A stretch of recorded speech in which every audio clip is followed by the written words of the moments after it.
Nekros had his deluxe skin released, and I thought, what a great opportunity to release this Nekros build. Have you thought about the fact that even though Nekros is a great looter frame, it comes off as a bit too squishy? Well, let's try to address that with this particular setup, making your Nekros as tanky as it can be, but without losing that awesome utility. Interested? Stick around. I am Dush, and thanks in advance for watching. For the purposes of this build, we're only discussing Nekros' 3rd and 4th abilities, since those are the ones you'll be using almost exclusively. So I found no reason to talk about the others. That way the vid is kept short and sweet, I hope. So let's jump right in.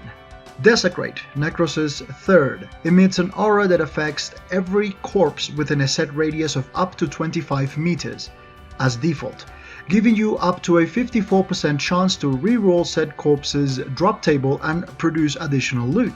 This happens one body at a time when multiple enter Desecrate's range. The probability percentages are not affected by power strength. The radius of Desecrate's influence is affected by power range.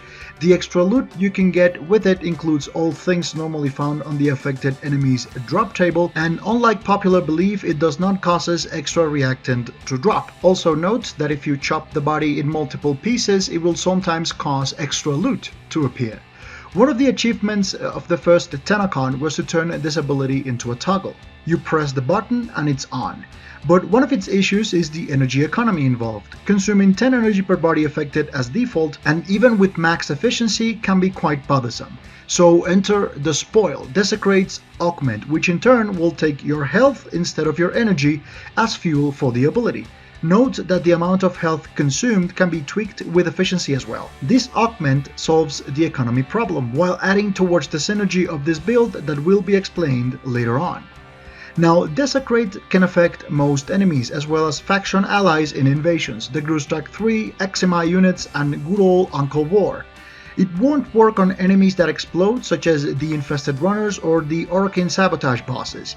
It is worth noting that although Desecrate works on minions created using Shadows of the Dead, these will only produce health orbs. Shadows of the Dead, Nekros' 4th, allows the summoning of up to 7 shadow copies of his most recently slain enemies as default. These are selected from a pool that takes into consideration the last 20 that were killed by Nekros, prioritizing the strongest enemy types first. These copies retain the stats and levels of their original counterparts, but will gain an additional 150% max damage bonus as default, as well as a 100% max bonus increase to health and shields. Even though this ability has no official duration, each summoned minion will lose 3% of their health per second, and the aforementioned bonuses are additive.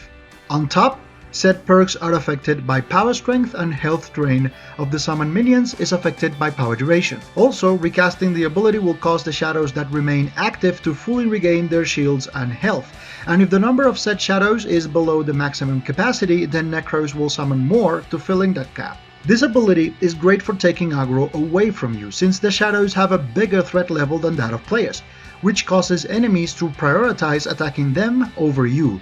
And to add to this enters the Shield of Shadows, an augment that causes the shadows to link with Nekros and take a percentage of damage in his stead. This translates to effectively adding damage reduction to the ability as long as one of the shadows is linked to Nekros. Said damage reduction is affected by power strength but capped at 90%, needing a total of 214% power strength and all of the shadows linked to Nekros in order to achieve said cap. Now, by summoning units that can also summon other units, like the Haika Masters, it is possible to have more than 7 shadows linked to Nekros. Still, the damage reduction remains capped at 90. The link derived from the augment scales with power range and grants knockdown immunity. Now let's get to the build. This one is a bit weird, costing 4 forma or more depending on whether you have Nekros or Nekros Prime, and due to the fact that neither of them have a polarity on their aura slot. Rejuvenation is my pick since it helps to diminish the health decay of the shadows, but this build allows the use of any aura mod. The concept here is simple. Make this frame as tanky as possible without upsetting its range to facilitate the use of Desecrate. It uses both augments, the Spoil and Shield of Shadows, creating a unique synergy with energy conversion and health conversion. Desecrate will now consume health instead of energy, which in turn feeds health conversion's armor buff. In addition, using Shield of Shadows while the power strength buff from energy conversion is active will allow you to reach the 90% damage reduction without having to use Blind Rage and offset the efficiency balance. This prevents more health from being drained off you as you desecrate. Achieving this is easy if you have a maxed Transient Fortitude and Power Drift, making your power strength go to 220% when taking into account energy conversion.